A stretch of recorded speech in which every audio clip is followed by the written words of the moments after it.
Round 7 is in the books here at YCS Düsseldorf, and it's time to talk strategy.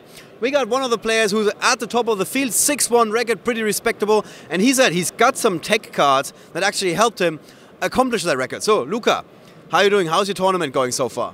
Pretty good so far. I'm happy to be at day 2, and I hope to win.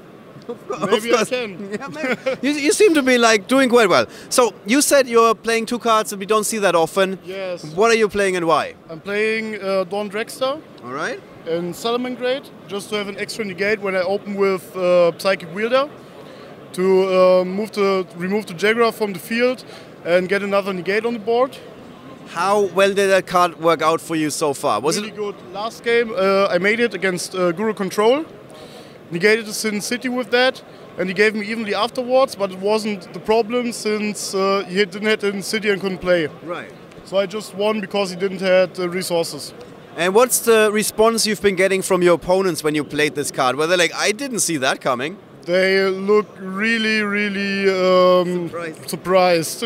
Okay. And you got a second card where you're like, this is also good tech for this weekend. Yeah. What's that? Mistworm.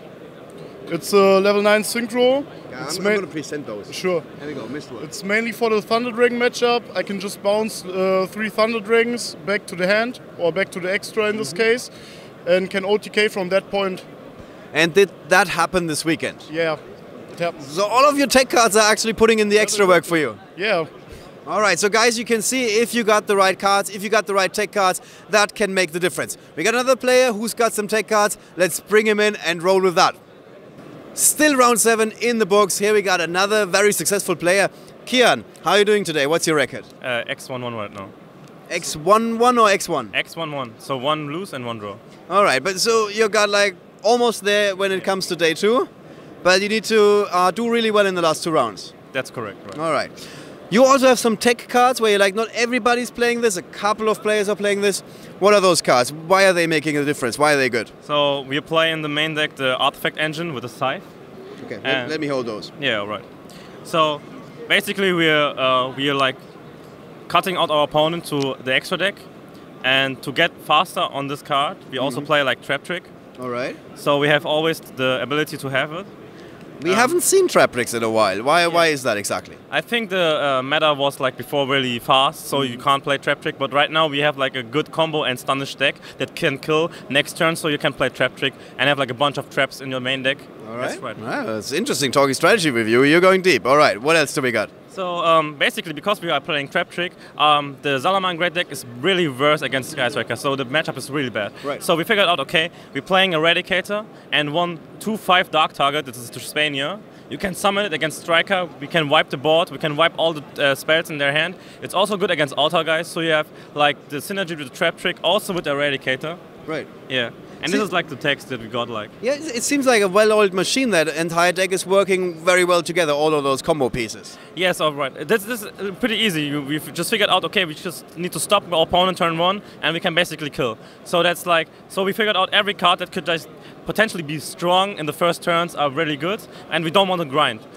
And how did you end up with these card combinations? Like, what was the process for you guys to end up with this suit of extra cards that are going to make the difference? Yeah, just we figured out, okay, we could like play a bigger engine of the Salamangreats, but we kind of don't need to. We can play like a small package. So we figured out we have like enough space to put the Sanctums in. Also, it's good in the mirror because you can Sanctum them back, so you have like another turn, so they don't kill you. That's really important. Right. Yeah, and that's basically the whole strategy. All right. So it seems like it was a team effort as well, I guess.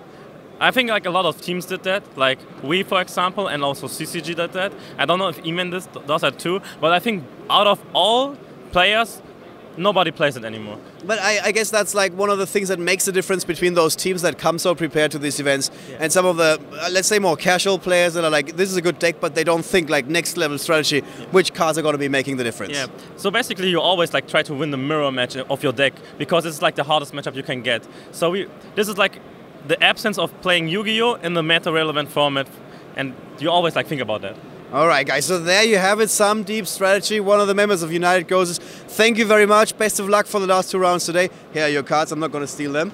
did that in the past in some of these quick questions. So that's it for our quick tech and strategy update. We're going to have some more hot takes from you guys in a very, very different direction. And that's going to be up next here at YCS Düsseldorf.